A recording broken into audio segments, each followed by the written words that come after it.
Hi friends, welcome to Rena வீட்டு சமையல். ரெனா வீட்டு சமையலில் காரசாரமான நாட்டுக்கோழி உருளைக்கிழங்கு வறுவல் தான் பார்க்க போகிறோம். நல்ல சுட சுட சாதத்தோட இந்த நாட்டுக்கோழி உருளைக்கிழங்கு வச்சு சாப்பிட்றதுக்கு ரொம்ப டேஸ்ட்டாக இருக்கும்.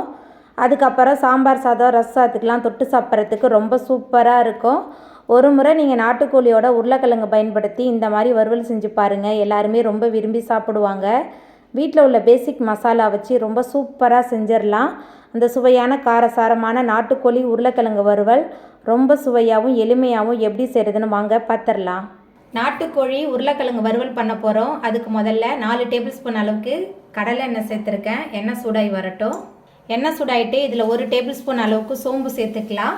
சோம்பு நல்லா பொரிய ஆரம்பிச்சிருச்சு. பொடியாக நறுக்குன ஒரு பெரிய வெங்காயம் சேர்த்துட்டு நல்லா கலந்து விட்டு வதக்கி விட்டுடலாம். வெங்காயம் நல்லா வதங்கணும், நல்லா வதக்கிடலாம். பெரிய வெங்காயம் நல்லா வதங்கி வந்துருச்சு. கூடவே கொஞ்சமாக கருவேப்பிலை சேர்த்துக்கலாம். மிக்சியில் சேர்த்து அரைச்ச 2 தக்காளி பழத்தோட விழுது, 3 டேபிள் ஸ்பூன் அளவுக்கு இஞ்சி பூண்டு விழுது சேர்த்துடலாம். சேர்த்துட்டு நல்லா கலந்து விட்டு வதக்கி விட்டுடலாம். தக்காளி விழுது, இஞ்சி பூண்டு விழுது எல்லாமே சேர்ந்து நல்லா கலந்து வதங்கணும். நல்லா கலந்து விட்டு வதக்கி விட்டுடலாம். ரொம்ப சிம்பிளான நாட்டுக்கோழி வறுவல் தான், ஆனால் ரொம்ப ரொம்ப சுவையாக இருக்கும். சாம்பார் சாதம், ரச சாதத்துக்கெலாம் தொட்டு சாப்பிட்றதுக்கு ரொம்ப சூப்பராக இருக்கும். தக்காளி விழுது, இஞ்சி பூண்டு விழுதெல்லாம் நல்லா வதங்கி வந்துருச்சு. அதுக்கப்புறமா இதெல்லாம் நம்ம சுத்தம் பண்ணி வச்சுருக்கிற நாட்டுக்கோழி சேர்த்துக்கலாம். 1/4 கிலோ அளவுக்கு நாட்டுக்கோழி எடுத்திருக்கேன். கொஞ்சமாக மஞ்சத்தூள், நாட்டுக்கோழி மஞ்சத்தூள் 2த்தையும் சேர்த்துட்டு முதல்ல நல்லா கலந்து விட்டு வதக்கி விட்டுறலாம். நாட்டுக்கோழி மஞ்சத்தூள் 2த்தையும் சேர்த்துட்டு நல்லா கலந்து விட்டு வதக்கியாச்சு. இது கூடவே குழம்பு மிளகாய்த்தூள் 3 டேபிள் ஸ்பூன் சேர்க்குறேன். உங்கள் காரத்துக்கு தகுந்த மாதிரி சேர்த்துக்கோங்க. Garam masala 2 table spoon. நாட்டுக்கோழி வறுவலுக்கு தேவையான அளவுக்கு கல்லுப்பு சேர்த்துக்கலாம். மசாலா தூள், உப்பு, நாட்டுக்கோழி எல்லாத்தையும் சேர்த்துட்டு நல்லா கலந்து விட்டு வதக்கிடலாம். நாட்டுக்கோழி மசாலா 2த்தையும் சேர்த்துட்டு நல்லா கலந்து விட்டு வதக்குனதுக்கு அப்புறமா இதில் தேவையான அளவுக்கு தண்ணி சேர்த்துக்கலாம். தண்ணி பார்த்து சேர்த்துக்கோங்க, ஏன்னா நாட்டுக்கோழியே கொஞ்சம் தண்ணி விடும். தண்ணி சேர்த்துட்டு கலந்து விட்டுடலாம். தண்ணி சேர்த்துட்டு நல்லா கலந்து விட்டதுக்கு அப்புறமா ஒரு மூடி போட்டு வச்சிடலாம். நாட்டுக்கோழி நல்லா வெந்து வரட்டும். வெந்து வந்ததுக்கு அப்புறமா தான் இதில் நம்ம உருளைக்கிழங்கு சேர்க்கணும். நம்ம சேர்த்த நாட்டுக்கோழி நல்லா கொதிச்சு பாதி அளவுக்கு வெந்து வந்துருச்சு. அதுக்கப்புறமா இதில் நம்ம நறுக்கி வச்சுருக்கிற ஒரு உருளைக்கிழங்கு சேர்த்துக்கலாம்.